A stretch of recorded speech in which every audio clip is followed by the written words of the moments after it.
मध्य प्रदेश के विधानसभा चुनाव में चंदा मांगकर चुनाव जीत के आने वाले विधायक कमलेश्वर डोडियार लगातार चुनाव जीतने के बाद से चर्चाओं में बने हुए हैं। कभी वे अपनी गरीबी के कहानी के कारण खूब पॉपुलर हुए तो कभी मोटरसाइकिल से विधानसभा तक का सफर कमलेश्वर डोडियार ने किया, जिसके कारण मीडिया में उन्हें खूब सुर्खियां मिली। लेकिन इसके कुछ दिनों बाद ही विधायक कमलेश्वर डोडियार पर एक गंभीर आरोप लगा। विधायक पर आरोप लगा कि चुनाव जीतने के बाद उन्होंने अपनी विधानसभा क्षेत्र से 1 करोड़ रुपए की मांग की है, जिसके बाद से लगातार ये अंदेशा जताया जा रहा था कि सैलाना के विधायक कमलेश्वर डोडियार कभी भी जेल जा सकते हैं। लेकिन अब इस मामले में विधायक डोडियार को कोर्ट की तरफ से बड़ी राहत मिली है। दरअसल ये पूरा मामला क्या है और कोर्ट ने विधायक को किस प्रकार की राहत दी है, आज के वीडियो में हम आपको यही बताने जा रहे हैं। पहले आपको ये पूरा मामला बता देते हैं कि आखिरकार ये मामला था क्या और क्यों कमलेश्वर डोडियार के जेल जाने के आसार लगाए जा रहे थे। बता दें कि विधायक कमलेश्वर डोडियार पर उनकी ही विधानसभा में एक मेडिकल स्टोर के संचालक तपन राय ने शिकायत की थी कि उनके मोबाइल पर 19 फरवरी 2024 को किसी व्यक्ति ने 2-3 बार कॉल किए थे। उन्होंने कॉल करने वाले व्यक्ति से पूछा कि आप कौन बोल रहे हैं, तो उसने यह कहकर फोन काट दिया कि बाद में बताऊंगा। कुछ देर बाद उनके कर्मचारी के फोन पर एक कॉल आता है। कॉल करने वाले व्यक्ति ने बताया कि वह विधायक कमलेश्वर डोडियार बोल रहा है।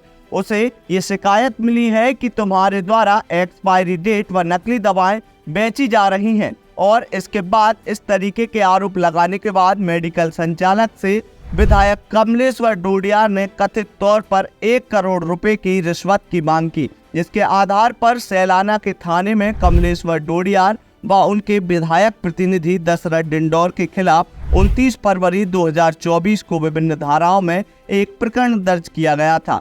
इस मामले में एमपी एमएलए कोर्ट इंदौर के द्वारा फैसला सुनाते हुए विधायक कमलेश्वर डोडियार की अग्रिम जमानत की याचिका को स्वीकार कर लिया है और उन्हें अग्रिम जमानत भी मिल चुकी है। बता दें कि इससे पहले इसी मामले में एक और आरोपी दशरथ डिंडोर को पहले ही जमानत मिल चुकी है।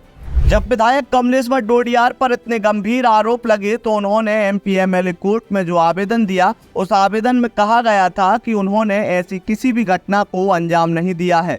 उन्होंने और उनके किसी अन्य सहयोगी द्वारा किसी प्रकार की कोई राशि नहीं मांगी। सैलाना विधानसभा क्षेत्र में झोला छाप डॉक्टरों एवं दुकान की आड़ में अवैध क्लिनिक चलाने वाले व्यक्तियों के खिलाफ कार्रवाई करने के लिए उन्होंने मुख्यमंत्री व अधिकारियों को पत्र लिखे थे।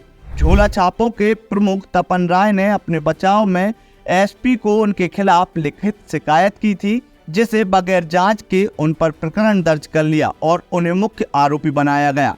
विधायक ने इस मामले में कोर्ट में कहा कि उन्हें झूठा फंसाया जा रहा है। उनके द्वारा तपन राय या कोई और अन्य किसी सहयोगी ने किसी भी प्रकार की किसी व्यक्ति से कोई राशि नहीं मांगी और न ही गाली गलौच और झूमा झटकी की है। वहीं पुलिस की तरफ से केस डायरी के साथ कमलेश्वर डोडियार के खिलाफ 13 दर्ज मामलों की सूची भी कोर्ट में पेश की गई थी।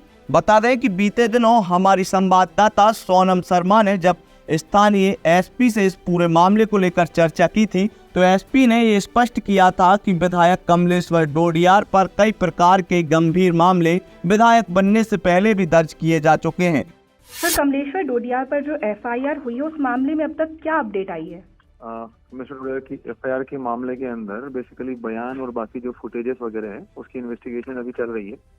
कुछ बयान भी हुए हैं, कुछ मतलब वो जो सीसीटीवी फुटेजेस और आसपास में जहाँ जहाँ पे भी वो व्यक्ति गया हुआ है उसके बारे में जब्ती करके और इन्वेस्टिगेशन पूरी की जा रही है उसको।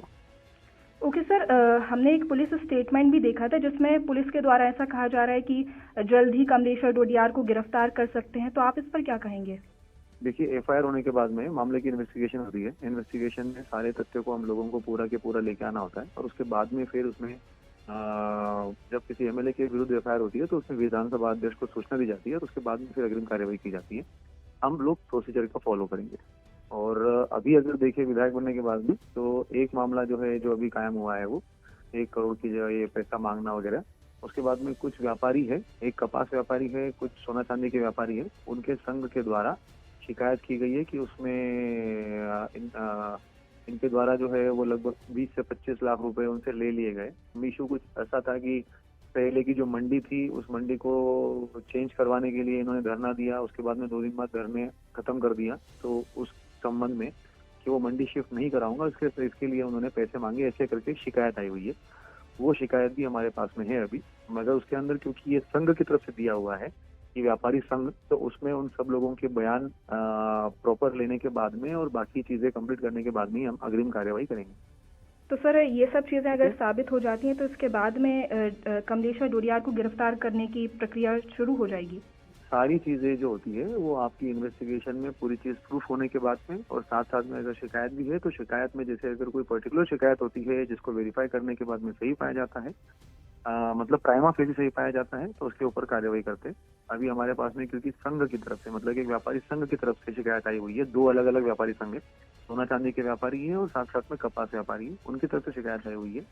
तो इसीलिए हम लोग उन सभी व्यापारियों को भी बयान लेकर उसमें जो तथ्य पाए जाएंगे तो उसके हिसाब से अग्रिम कार्यवाही करेंगे। बता दें कि मेडिकल संचालक के जिस मामले में विधायक को अग्रिम जमानत मिली है, इसके अलावा भी विधायक के खिलाफ कई अन्य शिकायतें पुलिस को मिल चुकी हैं, जिस पर यह अंदेशा जताया जा रहा है कि पुलिस की विवेचना तेज हो सकती है और आगामी दिनों में एक बार फिर विधायक कमलेश्वर डोडियार पर किसी प्रकार की कोई FIR दर्ज इन शिकायतों के आधार पर हो सकती है। लगातार जुड़े रहने के लिए आयुक्त को सब्सक्राइब जरूर करें।